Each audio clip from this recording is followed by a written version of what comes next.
Hi, and welcome to Lighthouse Hill. This is our first video, and so it will be interesting to see how it goes.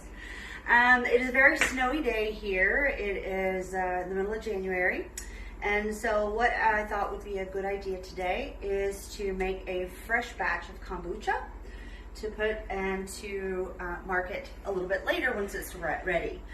The first thing you want to do when you make the kombucha, you really want dedicated utensils. So one of the things that you want to have when you make kombucha is you want some dedicated supplies. You don't want to mix this between greasy foods, dairy foods, and then use it for your kombucha. It just increases the chances that you may contaminate your mother. So what we're going to do first, even though we have dedicated utensils, we're going to pour some of this fermented kombucha that we're going to be adding to. I'm going to put it in a little bowl. And what we're going to do with this is we're going to clean our hands with it, and we're going to clean the utensils with it. And that just further keeps everything kombucha friendly. So what we're going to do first, I'm just going to dip our spoon in there.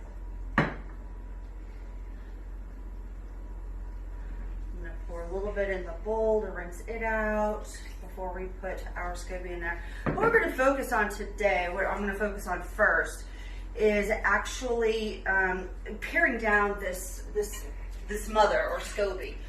And so we've got our utensils.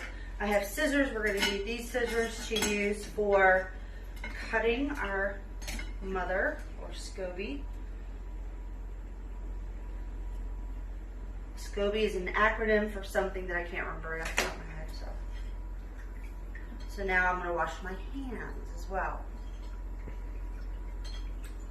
And a lot of people will use tongs for this next step. I just find it's easier to use my hands.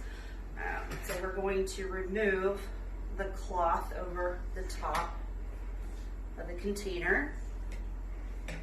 I've cleaned my counter really well before we started. Then we're just going to take all of this out. If you've never felt this, it's a pretty dense cellulose. So we're just going to take all this out and put it in the bowl. It's been sitting for a while. All of this is viable. But every once in a while you need to clean it. We don't need that much mother in order to get our next batch going.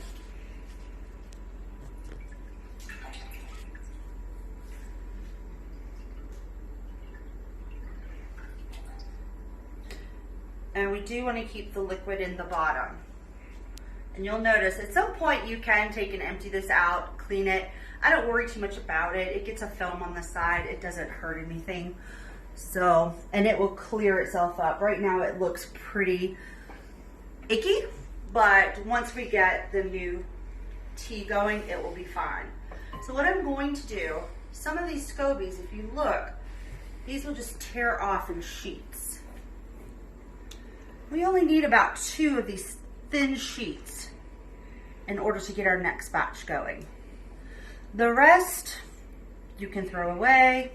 Some people eat it. I've never done that. But you can also use some of it. If it comes off in pieces, that's not a problem. And that's actually where the scissors come in. So now I'm going to just dip these scissors one more time. And you don't even need a thick round. You can always just cut a piece off.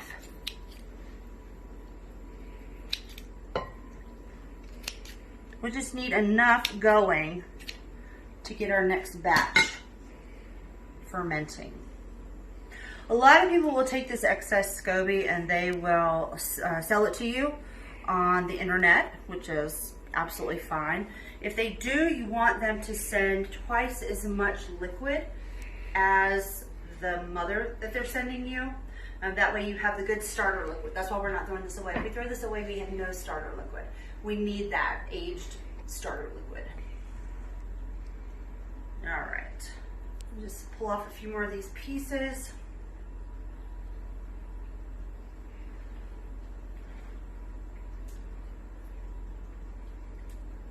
And then we will just discard the rest.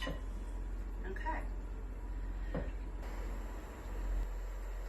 Okay, so now we are making the tea portion, the fresh tea to go into our container to ferment. So I've got a gallon of water here simmering. I really don't like to bring it to a full boil. I don't like boiling my tea. The tea that I particularly like for the kombucha is this Darjeeling black tea. I like it very strong. You want to make your tea very strong. So in here for a gallon of water, I have 3 tablespoons of black tea, just here in some cheesecloth. So I'll take a little culinary string, and we just make a little pouch.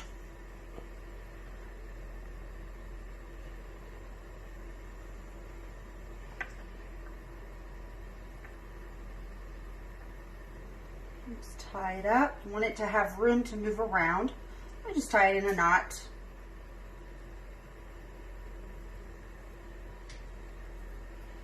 And then we just pop it in the tea, turn that down, and let that simmer. And wait a little bit of time, and then we're going to add our sugar. I use turbinado sugar. It is raw sugar. It is the best. It is not processed. It is simply just dried. And this is what you want to use. If you use regular white sugar, I don't think you're going to get it. Okay, our tea has been steeping now for about 5 or 10 minutes. As you'll see, the water is absolutely gorgeous with that thick black tea. So we are just going to put this over here. Now we're going to add our sugar. So to this you want to add 1 cup of the turbinado sugar.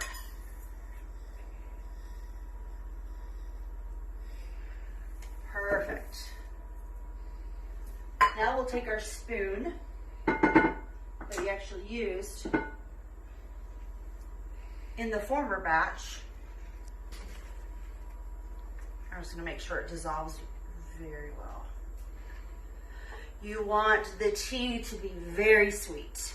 What's going to happen is that sugar and the mother is going to ferment that tea, and it's going to make it just delicious. One of the things I wanted to mention is that I do use a cast iron enamel coated pan. There's a lot of information out there, but one of the consistencies is that you really don't want to use a lot of metal because it could turn the tea. So this is my solution. So now we're all dissolved. So basically, I'm just going to put the lid back on now.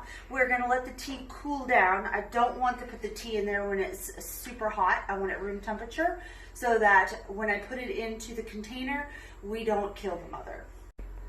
Okay, so our tea has been cooling down. It's actually taken a couple of hours to do that in our cast iron pot here. It has cooled down. Let's room temperature. Take a look at it. It's gorgeous, nice dark color. And that is exactly what we want. You see what looks like oil on the top? That's the oils from the tea.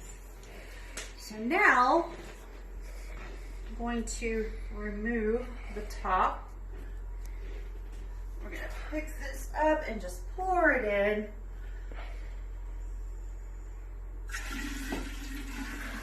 Try not to make a big mess. I usually make a big mess. Wonderful.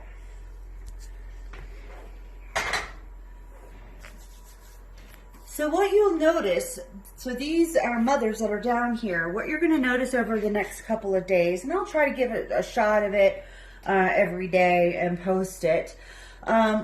These mothers that are down here aren't going to do anything.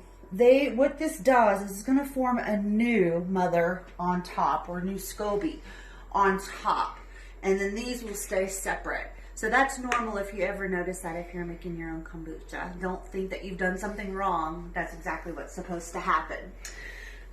For storing it, I'm going to put it in my pantry here that's nice and dark. It's It's on the north side of the house, so it stays nice and cool.